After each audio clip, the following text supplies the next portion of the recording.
തെക്ക് പടിഞ്ഞാറൻ ബംഗാൾ ഉൾക്കടലിൽ ന്യൂനമർദ്ദം രൂപപ്പെട്ടിരിക്കുകയാണ്. മറ്റന്നാളോടെ ഇത് തീവ്ര ന്യൂനമർദ്ദമായി മാറാനാണ് സാധ്യത. സംസ്ഥാനത്തെ കാലവർഷത്തിന്റെ വരവിനെ ഇത് ബാധിച്ചേക്കും. കൂടുതൽ വിവരങ്ങളുമായി ശാലിനി ചേരുന്നുണ്ട്. ശാലിനി, എത്രത്തോളം ആശങ്കാജനകമാണ് ഇനിയുള്ള ദിവസങ്ങൾ? പ്രത്യേകിച്ചും ന്യൂനമർദ്ദം തീവ്ര ന്യൂനമർദ്ദമായി മാറിക്കഴിഞ്ഞാൽ അത് കേരളത്തിൽ തന്നെ വളരെ വലിയ രീതിയിലൊരു അതിതീവ്ര മഴയ്ക്ക് കാരണമാകില്ലേ? വിഷ്ണു, അങ്ങനെ തന്നെയാണ്. ഇന്ന് രാവിലോട് കൂടിയാണ് ഇത്തരത്തിൽ ബംഗാൾ ഉൾക്കടലിൽ ന്യൂനമർദ്ദം രൂപപ്പെട്ടിട്ടുള്ളത്. വരും മണിക്കൂറിൽ, അതായത് 24-ാം തീയതിയോട് കൂടി ഇത് അതിതീവ്ര ന്യൂനമർദ്ദമായി മാറുമെന്നുള്ളതാണ് കേന്ദ്ര കാലാവസ്ഥാ നിരീക്ഷണ കേന്ദ്രം അറിയിക്കുന്നത്. മധ്യ ബംഗാൾ ഉൾക്കടലിലാണ് ഇത് തീവ്ര ന്യൂനമർദ്ദമായി ശക്തി പ്രാപിക്കാൻ സാധ്യതയെന്നാണ് ഇവർ വിലയിരുത്തുകയും ചെയ്തിട്ടുള്ളത്.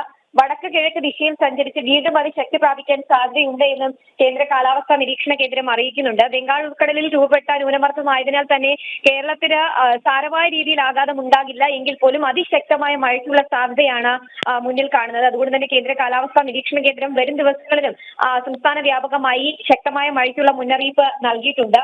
ഒപ്പം തന്നെ ഒറ്റപ്പെട്ട സ്ഥലങ്ങളിൽ മെയ് 22-23 തീയതികളിൽ അതിതീവ്ര മഴയ്ക്കും 22-24 ദിവസങ്ങളിൽ ഒറ്റപ്പെട്ട സ്ഥലങ്ങളിൽ അതിശക്തമായ മഴയ്ക്കും സാധ്യതയുണ്ട് എന്നുള്ളതാണ് കേന്ദ്ര കാലാവസ്ഥാ നിരീക്ഷണ കേന്ദ്രം അറിയിക്കുന്നത്.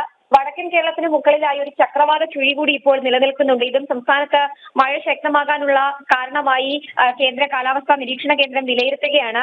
31-ാം തീയതിയോടുകൂടി കേരളത്തിലേക്ക് കാലവർഷം എത്തുമെന്നുള്ളതാണ് പ്രതീക്ഷിക്കുന്നത്. അതിന്റെ ഭാഗമായിട്ടുള്ള മഴയും സംസ്ഥാന വ്യാപകമായി ശക്തമായി തുടരും എന്നുള്ള മുന്നറിയിപ്പ് കേന്ദ്ര കാലാവസ്ഥാ നിരീക്ഷണ കേന്ദ്രം നൽകുന്നുണ്ട്. ഇന്ന് ഏറ്റവും ഒടുവിൽ വന്ന മഴ മുന്നറിയിപ്പിലും സംസ്ഥാനത്ത് അതിതീവ്ര മഴ തുടരുമെന്നുള്ളതാണ് അവർ അറിയിക്കുകയും ചെയ്തിട്ടുള്ളത്. പത്തനംതിട്ട, ഇടുക്കി ജില്ലകളിൽ ഇന്നും റെഡ് അലർട്ട് തുടരുകയാണ്. 8 ജില്ലകളിൽ ഇന്ന് ഓറഞ്ച് അലർട്ട് ജാഗ്രതാ നിർദ്ദേശം നൽകിയിട്ടുണ്ട്. കോഴിക്കോട് മുതൽ കാസർഗോഡ് വരെയുള്ള ജില്ലകൾക്ക് യെല്ലോ അലർട്ട് മുന്നറിയിപ്പും ഈ മണിക്കൂറിൽ കേന്ദ്ര കാലാവസ്ഥാ നിരീക്ഷണ കേന്ദ്രം നൽകുകയാണ്. 40 മുതൽ 60 കിലോമീറ്റർ വരെ വേഗത്തിൽ ശക്തമായ കാറ്റിന് കൂടി സാധ്യതയുണ്ട് എന്നുള്ളതാണ് കേന്ദ്ര കാലാവസ്ഥാ നിരീക്ഷണ കേന്ദ്രം പ്രവചിക്കുകയും വിലയിരുത്തുകയും ചെയ്യുന്നത്. പൊതുജനങ്ങൾ ജാഗ്രത പാലിക്കണമെന്ന മുന്നറിയിപ്പ് കൂടിയുണ്ട്.